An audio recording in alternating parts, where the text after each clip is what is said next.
Good morning, all of you. कैसे हैं आप लोग? I hope you all will be fine. And now, today we are going to study about a new chapter of class 7 Science, chapter 8 Wind, Storm and Cyclone. तीनों अलग अलग words है और सबसे पहले आपको इन तीनों वर्ड्स का मतलब पता होना चाहिए कि what is the means of winds, what is the means of storms and what is the means of cyclone. Very first आप देखें कि the moving air is called the wind, कि जो विंड है वो सिर्फ एक मूविंग एयर होती है, जो एयर मूव कर रही होती है धीरे धीरे, जो हवाएं चल रही होती है उसको हम सिर्फ विंड बोलते हैं. लेकिन when gradually the wind speed increase, ठीक है, is called storms and cyclone. पर इनके अलग अलग रूप्स होते हैं कि विंड की स्पीड कितनी होनी चाहिए, ठीक है, और विंड कहाँ कहाँ पर ब्लो कर रही होती है. तो यहीं से हम स्टॉर्म और साइक्लोन के बारे में अंडरस्टैंड करेंगे. ठीक है, तो ये आपकी बुक के पेज नंबर 80 से आप देखेंगे जहाँ पर ये चैप्टर आपका स्टार्ट होता है. ठीक है, सबसे पहले यहाँ पर एक स्टॉर्म, एक साइक्लोन के बारे में बात किया गया है जो कि उड़ीसा में आया हुआ था. आप देखेंगे मैं यहाँ पर शो भी कर रहा हूँ. देखें कि Orissa was hit by a cyclone with wind speed of 200 kilometre per hour. ठीक है, एक wind speed 200 kilometre per hour की एक घंटे में 200 किलोमीटर की रफ्तार से एक विंड जो थी वो उड़ीसा में चल रही थी. ठीक है, और लिखा कि ऑन 18 अक्टूबर 1999, कि ये 18 अक्टूबर 1999 की बात है जहां पर एक साइक्लोन, ठीक है, जहां पर विंड की स्पीड जो थी लगभग 200 किलोमीटर पर आवर थी, ठीक है, वो उड़ीसा पर आया. And now the cyclone smashed 45,000 house, making 7 lakh people homeless. On 29 October the same year, a second cyclone with wind speed of 260 km per hour hit Odisha again. ठीक है, तो पहले साइक्लोन जो 200 किलोमीटर पर आवर आया था उसमें इन्होंने ये कहा है बुक के अंदर कि लगभग 45,000 जो घर थे वो तबाह हो चुके थे. 7 लाख पीपल जो थे वो होमलेस हो चुके थे.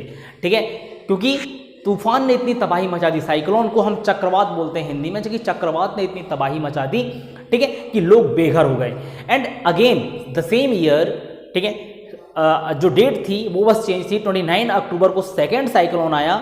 ठीक, पहला साइक्लोन 18 अक्टूबर को आया. आफ्टर 11 डेज 29 अक्टूबर उसी मंथ में, उसी ईयर में दूसरा साइक्लोन आया जिसकी स्पीड थी 260 किलोमीटर पर आवर. ठीक है, फिर यहां पर लिखा है कि hit Odisha again. It was accompanied by water waves about 9 meter high. ठीक है, ये तूफान इतना तेज था ये चक्रवात कि उन्होंने वाटर के वेव्स को 9 मीटर तक हाई ऊपर उठा दिया. ठीक है, और जब ये 9 मीटर तक वेव्स ऊपर उठती हैं और आगे बढ़ती हैं स्पीड के साथ तो हम उसको सुनामी भी बोलते हैं. ठीक, now thousands of people lost their lives, properly worth crore of rupees was destroyed, कि बहुत सारे लोगों का घर खत्म हो गया, करोड़ों रुपए की प्रॉपर्टी नष्ट हो गई. And the cyclone affected agriculture, transport, communication and electricity supply. यानी साइक्लोन ने काफ़ी सारा नुकसान किया, ट्रांसपोर्ट के साथ साथ कम्युनिकेशन भी था एंड इलेक्ट्रिसिटी सप्लाई को भी बर्बाद कर दिया. बट व्हाट आर साइक्लोन, कि साइक्लोन क्या होते हैं and how are they formed, और ये बनते कैसे हैं, why are they so destructive, और ये इतने विनाशकारी क्यों हो सकते हैं, इतने डिस्ट्रक्टिव क्यों होते हैं. In this chapter we shall seek answer to some of this question. इस चैप्टर में हम इन्हीं कुछ क्वेश्चंस के आंसर को फाइंड करने वाले हैं. Now we begin with some activities involving air. These activities will clarify some basic features concerning a cyclone. Before we begin, remember that the moving air is called the wind. ठीक है, तो wind के साथ कुछ activity यहाँ पर हम करेंगे जहाँ पर हम साइक्लोन के बारे में और स्टॉर्म्स के बारे में समझने की कोशिश करेंगे. तो सबसे पहले 8.1 पे दिया है द एयर एक्सर्ट प्रेशर, कि जो एयर है वो दबाव कैसे डालती है, दाब कैसे डालती है. एक्सर्ट प्रेशर का मतलब दाब डालना. आप देखेंगे कि क्या लिखा हुआ है कि whenever an activity involve heating we very careful.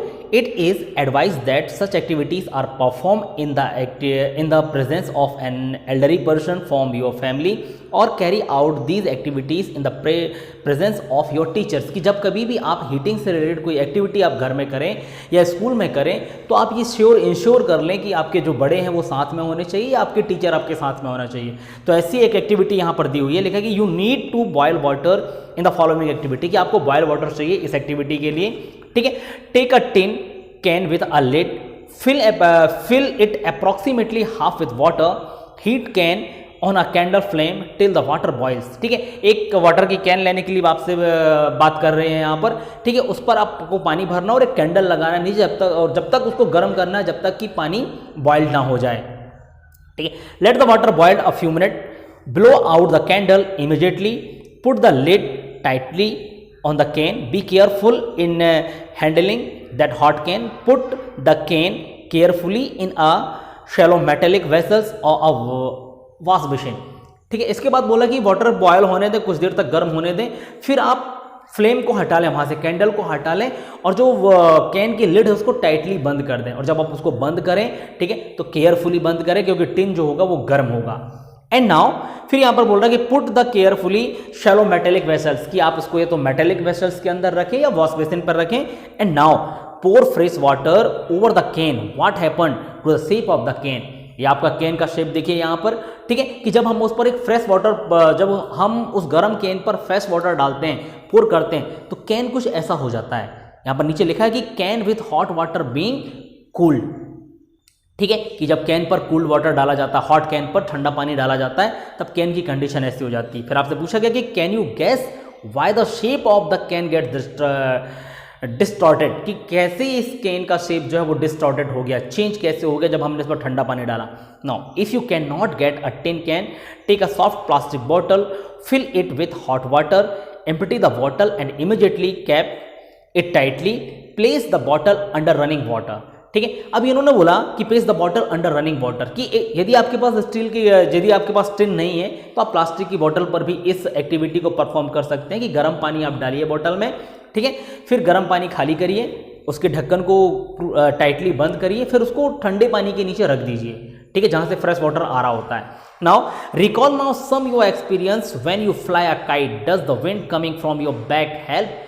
ठीक है, कुछ एक्टिविटीज़, कुछ और एक्सपीरियंस हैं जो आपको रिकॉल करने की बात कर रहे हैं। जब आप कभी ये पतंग उड़ाते हैं तो पीछे से आने वाली जो हवा है वो आपको हेल्प करती है पतंग उड़ाने में। And now if you are in a boat, is it easier to row it if there is wind coming from behind you.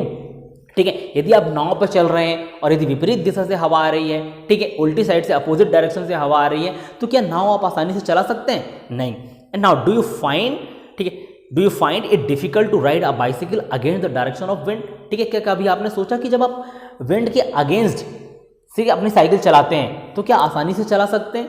ठीक, you know that we have to fill air into the bicycle tube to keep it tight. Also you know that a bicycle tube overfilled with air may burst. What is the air doing inside the tube? ठीक है, कि एक और activity की बात की, यहाँ पर एक और एक्सपीरियंस की बात की कि आपने देखा है कि एयर जो है आपकी साइकिल की ट्यूब को टाइट कर देता है, ठीक है, चलाने लायक हो जाती है। लेकिन जैसे ही हम उस पर ज़्यादा हवा भर देते हैं, ज़्यादा एयर उस पर भर देते हैं, तो आपका जो ट्यूब है, साइकिल के टायर का जो ट्यूब है, वो बस्ट हो जाता है। ऐसा क्यों होता है? ठीक, फिर discuss with your friends how the air in the bicycle tube keeps in its shape. ठीक है, अपने फ्रेंड से आप डिस्कशन करें कि ये जो हवा है वो साइकिल के ट्यूब को कैसे शेप में रखती है। इसी के नीचे देखेंगे नेक्स्ट पैराग्राफ में लिखा है कि all these experience show that the air extract pressure. ठीक है, ये सारी एक्टिविटीज़ जो हैं, ये सारे एक्सपीरियंस जो हैं, ठीक है, ये क्या शो कर रहे हैं कि एयर जो है वो एक्सर्ट करती है प्रेशर को, यानी दाब डालती है। It is due to this pressure that the leaves of trees, banners or flag flutter when the wind is blowing। ठीक है, इसी प्रेशर की वजह से पेड़ों की पत्तियां हिलती हैं, ठीक है, बैनर्स हिलते हैं, एंड फ्लैग जो फ्लटर करता है यानी लहराता है, ठीक है, जब विंड्स ब्लोइंग होती है। You can list some more experience which show that the air has pressure. ठीक है, आपको कुछ और अपने एक्सपीरियंस की लिस्ट तैयार करनी है कि आपने कहाँ कहाँ पर एयर के प्रेशर को एक्सपीरियंस्ड किया हुआ है। Now let us now try to explain why the can or the bottle gets distorted. कि अब देखते हैं, हम एक्सप्लेन करते हैं कि कैसे जो टिन है, ये जो प्लास्टिक की बॉटल है, वो डिस्टॉर्टेड हो जाती है, यानी अपना शेप चेंज कर लेती है। As water is poured over the can, listen carefully, मैं क्या बोल रहा हूँ, आपकी बुक में क्या लिखा है, मैं उसी को एक्सप्लेन कर रहा हूँ कि as water is poured over the can, कि जब वाटर को कैन के ऊपर डाला गया, कैन कैसा था, पहले गर्म था, ठीक है, सबसे पहले कैन के अंदर वाटर भी है, ठीक है, उसके ऊपर से ठंडा पानी डाला गया, and now some steam in the can condenses into water. ठीक है, और टिन के अंदर जो स्टीम है वो कंडेंसेंस हो जाती है, और कंडेंसेंस हमने पढ़ा हुआ है प्रीवियस क्लासेस में कि जब कंडेंसेशन होता है तो कंडेंसेशन किसको बोलते हैं बेटा? Conversion of water into vapour, sorry vapour into water, की जो वेपर है वो वाटर में कन्वर्ट होता है, उसको हम कंडेंसेशन बोलते हैं। तो यहाँ लिखा है कि condensation into water and now reducing the amount of air inside. ठीक है, जब वो कंडेंसेंस वाटर में हो गया तो जो अंदर की जो एयर थी उसको उन्होंने रिड्यूस कर दिया, जो प्रेशर दाब के जो प्रेशर बढ़ा था, ठीक है, बॉटल के टिन के चारों तरफ, उस प्रेशर को रिड्यूस कर दिया जब कंडेंसेंस हो गया वाटर वेपर, ठीक है।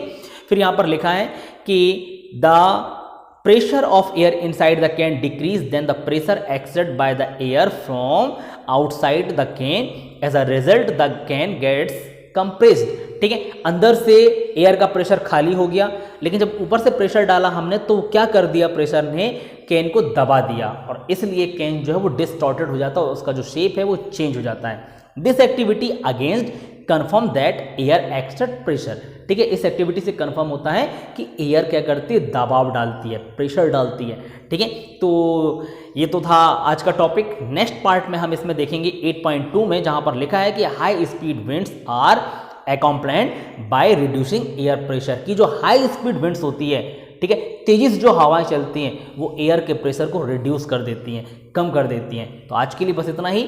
Thank you so much.